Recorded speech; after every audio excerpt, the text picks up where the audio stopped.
नमस्ते विद्यार्थी भाइ बहिनीहरु। आज चाहिँ हामी पढ्ने छौं ट्रिग्नोमेट्री च्याप्टर। यो एसई 2082 को लागि चाहिँ एकदमै महत्त्वपूर्ण च्याप्टर। योबाट चाहिँ हाम्रो क्वेशन कति मार्क्सको सोध्ने गर्छ त 4 मार्क्सको क्वेशन सोध्ने गर्छ। आज हामी फर्मुला मात्र डिस्कसन गर्ने छौं। नेक्स्ट भिडियोमा चाहिँ हामी क्वेशनहरु पनि सल्भ गर्ने छौं है। ल भिडियोलाई ढिला नगरिकन सुरु गरौँ। फर्स्ट नम्बरमा चाहिँ हामीले बुझ्नुपर्ने हुन्छ पाइथागोरस साध्य। पाइथागोरस साध्य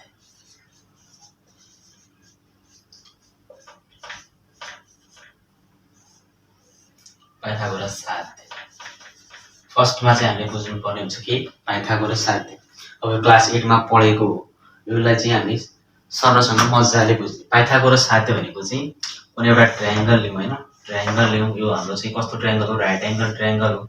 राइट एंगल ट्रायंगल हो भने यो एंगल 90 डिग्री भयो र यता एउटा एंगल छ थीटा। यो एंगल थीटा भन्ने बित्तिकै यो के भयो? हाम्रो परपेन्डिकुलर भयो। परपेन्डिकुलर भनेको लम्ब भयो र यो चाहिँ हाम्रो आधार भयो, बेस भयो र यो चाहिँ हाम्रो कर्ण भयो, जसलाई चाहिँ हामी अंग्रेजीमा हाइपोटेनस भन्छौं।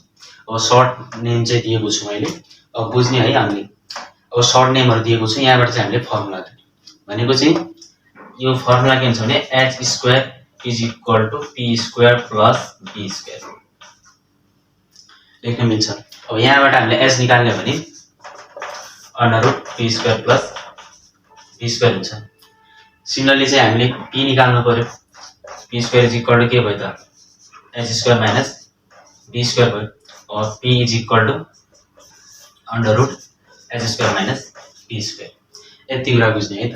सेम अर्को चाहिँ हामीले निकाल्नु पर्यो, b निकाल्नु पर्यो। अब b निकाल्नु पर्यो भनेपछि के गर्ने त? हामीले b निकाल्नु पर्यो भने p = p² = h² - b² गर्ने अनि फेरि p = √h² - b² गर्ने। यति बुझिन्छ नि? ल अब हामीले यो पाइथागोरस साध्यको बारेमा अलि चाहिँ डिस्कसन गरौँ। फेरि चाहिँ हामी जुन हाम्रो त्रिकोणमितीय अनुपातहरु छन् तिनीहरु चाहिँ गर्ने छौं।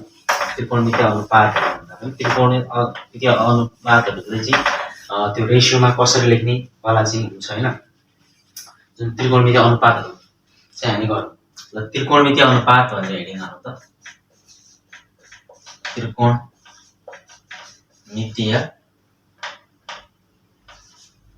त्रिकोणमितीय अनुपात।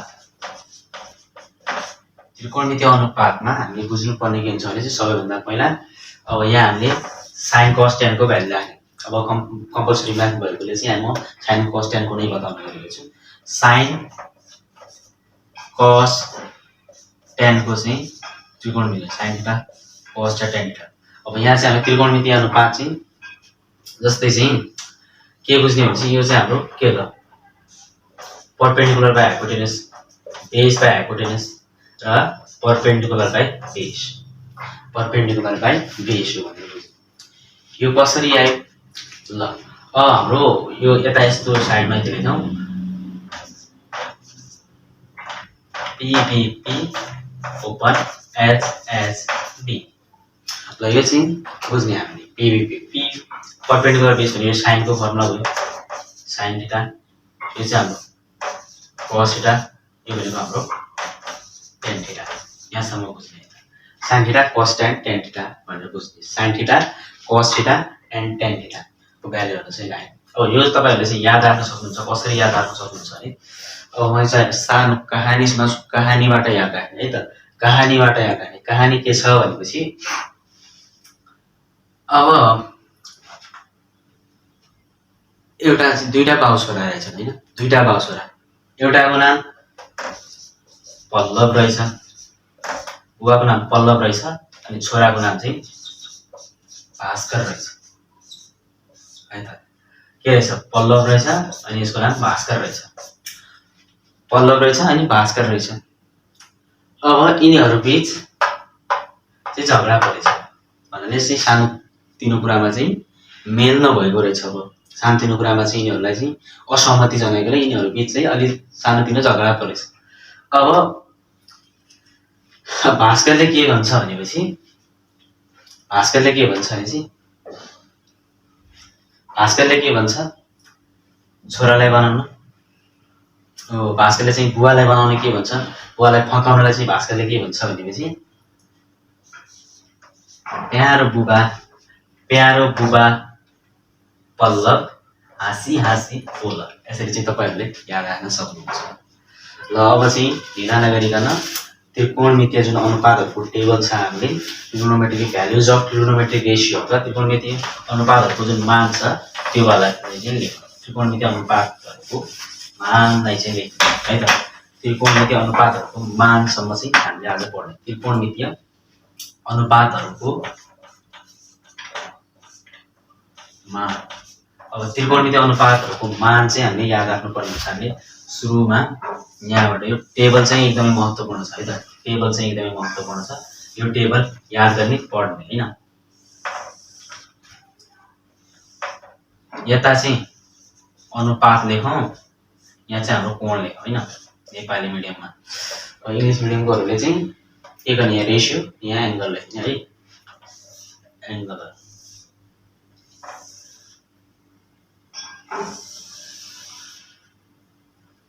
ल है त।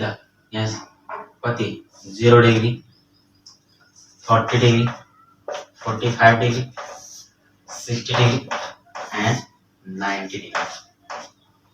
90 डिग्री भ्यालु राख्ने। यहाँ साइन cos 10।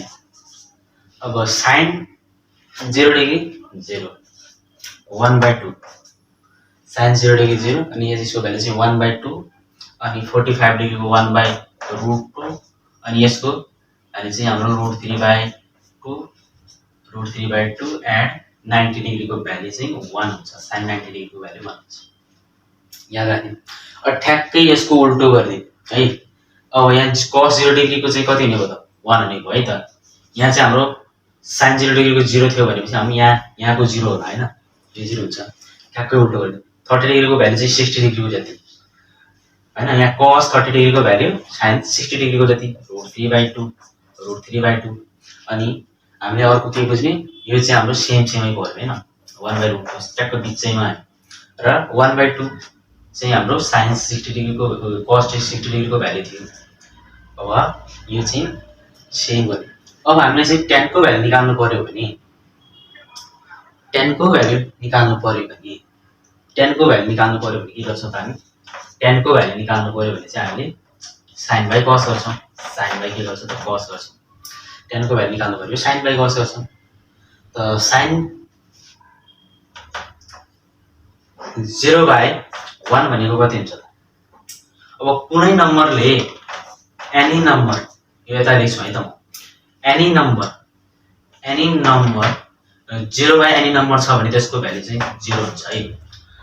अर्को चाहिँ यता हेर्नु, एनी नम्बर बाइ 0 छ भने के हुन्छ त यसको भ्यालु चाहिँ अपरिभाषित हुन्छ। यो चाहिँ के भयो त हाम्रो 0 भयो। अब साइनको भ्यालु अब के आउँछ। अब यहाँ साइन 30 डिग्रीको भ्यालु चाहिँ 1/2 छ। cos को भ्यालु चाहिँ cos 30 डिग्रीको भ्यालु √3/2 छ भने tan 30 डिग्रीको भ्यालु कति आउँछ त। tan 30 डिग्रीको भ्यालु चाहिँ 1/2/√3/2 हुन्छ। यो र यो क्यान्सल भयो 1/√3 आयो है त। 1/√3 आयो। अनि हाम्रो 45 डिग्रीको भ्यालु 1/2 भनेको 1 भइहाल्यो। यता चाहिँ हाम्रो कति भयो त। यता चाहिँ हाम्रो कति भयो, यता अब बुझ्ने √3/2 √3 नै आउँछ है त। 1/2 योले यो कट्यो √3 आयो है त। अब चाहिँ यहाँ मैले के भनेको थियो, एनी नम्बर अपन 0 भनेको कति भनेको थिएँ। मैले चाहिँ इन्फिनिटी भनेको थिएँ। अपरिभाषित भनेको थिएँ मैले। अपरिभाषित भनेर भनेको थिएँ है। अपरिभाषित यो चाहिँ। अब टेबल चाहिँ यति याद राख्ने। यो कुरा चाहिँ बुझ्नु। अब तपाईँहरूलाई चाहिँ मैले फिङ्गर टिप्स औँलामा मात्र याद राख्ने तरिका बनाउनु छ भने चाहिँ म अर्को भिडियो जरुर बनाउने छु। र तबसम्म चाहिँ यो भिडियो चाहिँ हेरेर चाहिँ निरन्तर आफ्नो पढाइलाई चाहिँ अगाडि बढाउनु होला। धन्यवाद।